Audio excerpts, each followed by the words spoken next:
آپ کے سامنے یہ کتاب ہے، شکاری اس کی رائٹر ہیں ماہم جاوید، اور یہ ایک ناول ہے۔ انہوں نے انتساب کیا ہے یہ کتاب میرے والد محمد جاوید قریشی اور میری والدہ سلمہ جاوید قریشی کے نام، جنہوں نے زندگی کے مشکل وقتوں میں میرا ہاتھ مضبوطی سے تھاما اور خاردار راستوں پر میری ڈھال بن کر میرے محافظ بنے رہے۔ اور یہ کتاب مجھ سے جڑنے والے نئے رشتے کے نام، اس دعا کے ساتھ کہ اللہ رب العزت نصیب بلند فرمائے اور خوش اسلوبیاں فرمائے اور ہم سب کے والدین کا سایہ ہم پر تا عمر سلامت رکھے، آمین۔ اس کے پیش لفظ میں ماہم جاوید کی طرف سے لکھا گیا ہے، یہ کتاب میری دوسری کتاب ہے اور یہ کتاب گو کے فرضی اور خیالی کرداروں پر مبنی ہے، مگر مجھے ہمیشہ سے یہی لگتا رہا ہے کہ ہماری لکھی گئی کہانی دنیا کے کسی نہ کسی کونے میں موجود ہوتی ہے، یا یوں کہہ لیں کہ شاید اس سے ملتے جلتے کردار کہیں نہ کہیں اپنا وجود رکھتے ہیں۔ زندگی بے معنی نہیں ہوتی، ہر انسان ایک کردار ہے اور ہر زندگی ایک کہانی۔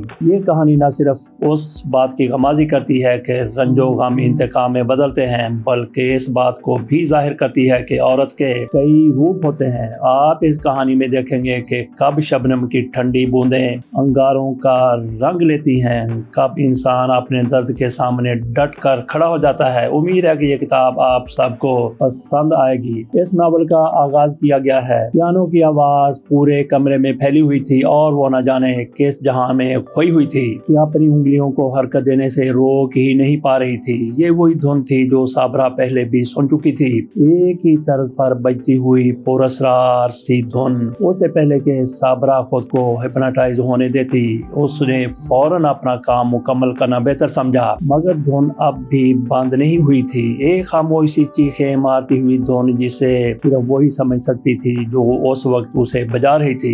یکدم اس کے ہاتھ رک گئے جب درد بھرے مناظر میں سے ایک منظر اس کی آنکھوں کے سامنے آتا تو یوں ہی رک جایا کرتی تھی۔ صابرہ، صابرہ، صابرہ۔ اس نے پیانو پر سر جھکائے اسی انداز میں بیٹھے بیٹھے صابرہ کو آواز دی۔ صابرہ جو کسی سحر میں جکڑے ہوئے تھی یکدم اس کے اثر سے باہر آئی۔ جی بی بی آ گئی۔ صابرہ بھاگتی ہوئی اس تک آئی اور پھولی ہوئی سانسوں کو بحال کرنے لگی۔ کیا ہوا؟ صابرہ کا صبر ختم ہو گیا۔ وہ عجیب سے انداز میں مسکرا کر اسے دیکھنے لگی تو صابرہ کا حلق خشک ہونے لگا۔ اس کی مسکراہٹ بلا شبہ معصومیت کی حد کو چھو جانے والی تھی، مگر اس میں چھپی پراسراریت کچھ ہی لوگ سمجھ پاتے تھے، اور شاید اتنے وقت سے یہاں ہو کر صابرہ کو بھی اس پراسراریت کا اندازہ ہو گیا تھا۔ نہیں بی بی، ایسی تو کوئی بات نہیں ہے جی، وہ نظر ملائے بغیر بولی۔ اچھا تو پھر آج تم یہاں کھڑی کیوں نہیں رہی؟ کیا برداشت نہیں کر سکی؟ وہ اپنی جگہ سے اٹھ کھڑی ہوئی اور کمرے کا دروازہ کھول کر باہر آ گئی، اور صابرہ اس کی دم چھلا بنی اس کے پیچھے پیچھے تھی۔ نہیں بی بی، وہ دراصل آج کافی وقت کے بعد آپ نے اس طرح پیانو بجایا ہے نا، آج جو تھا وہ دھن کے ساتھ ساتھ آپ کے چہرے پر بھی عیاں تھا،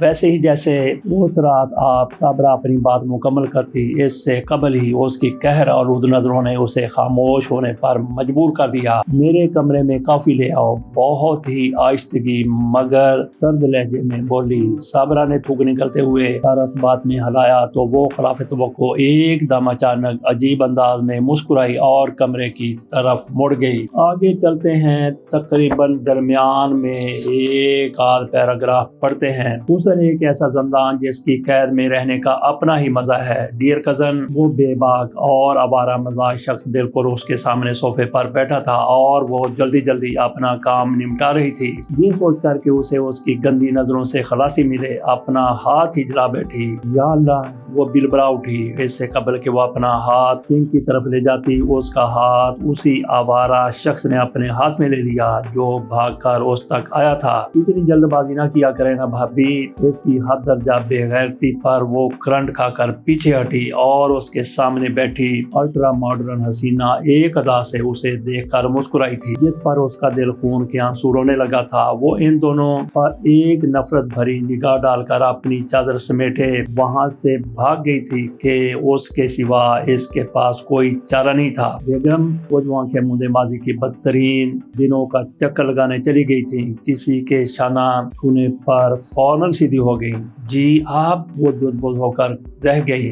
ویسے قدسیہ صاحبہ، میں یہ کہنا چاہتا ہوں کہ انسان کو اب تک یادوں کو بھلا دینے والی تکنیک ایجاد کاری ہی دینی چاہیے۔ آگے چلتے ہیں، آخر پر آ جاتے ہیں۔ محبت کیا ہوتی ہوتی ہے میں نے ان 3.5 سالوں میں جانا۔ وہ اس کے چہرے کو ہاتھوں میں لیے بول رہا تھا اور وہ اس کے ہاتھوں پر اپنے ہاتھ رکھ رہی تھی۔ وہاج نے اس کے زخمی ہاتھ دیکھے، اس کا دل کٹ کر رہ گیا۔ وہ بہت دیر اس کے ہاتھوں کو دیکھتا رہا۔ یہ زخم میرے زخم کا علاج ہے وہاج صاحب۔ وہ اس کے کندھے پر سر رکھ کر بولی، قید با مشقت، تم نے خوب سزا دی مشل، مجھے بھی قید با مشقت سنا دی۔ وہ ہنسا، اس قید میں ہم دونوں کی آزادی چھپی تھی۔ اگر میں اپنے گناہ پر پردہ ڈال کر تمہارے ساتھ زندگی گزارنے لگتی تو اپنے احساس ملامت سے رو تمہیں قید تنہائی کی مار مارتی۔ مجھے اس سے بہتر یہ قید لگی جہاں تم سے ملنے کی آس تھی، جہاں ملنے کے بعد کبھی نہ بچھڑنے کا احساس تھا۔ میرے پاس تو اس قید کے عوض بہت بڑا انعام آ گیا۔ وہاج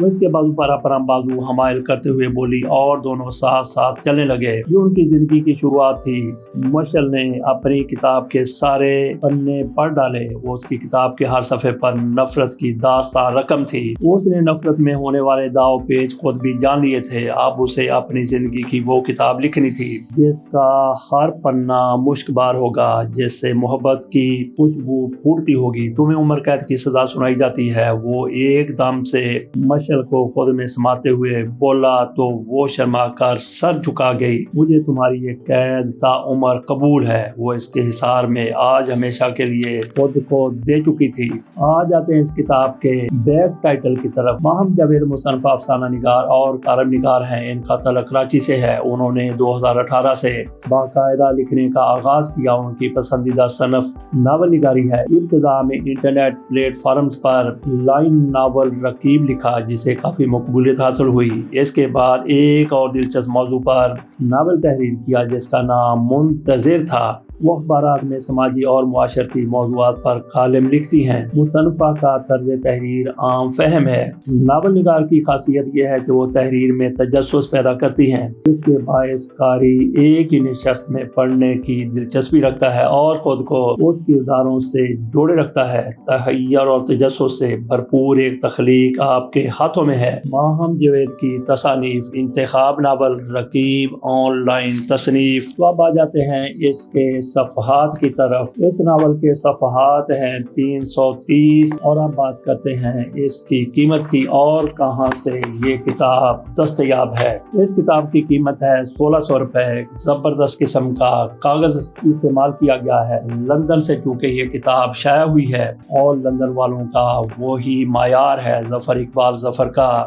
یہ پبلیکیشن ادارہ ہے پریس فار پیس پبلیکیشن کی طرف سے یہ کتاب شائع کی گئی ہے۔ پریس فار پیس پبلیکیشن کی کتابیں پاکستان سے، بھارت سے، انگلینڈ سے شائع ہوتی ہیں۔ مرکز ان کا انگلینڈ ہے، لیکن یہ کتاب آپ کو بھارت سے، پاکستان سے، انگلینڈ سے کہیں سے بھی مل سکتی ہے۔ اس کے لیے آپ کو ڈائل کرنا ہوگا فون۔ پہلا نمبر تو ہے انگلینڈ کا 00442036657498 اور پاکستان میں نمبر ہے 00923224645781۔ اس کے ساتھ اجازت دیجیے۔ اللہ حافظ۔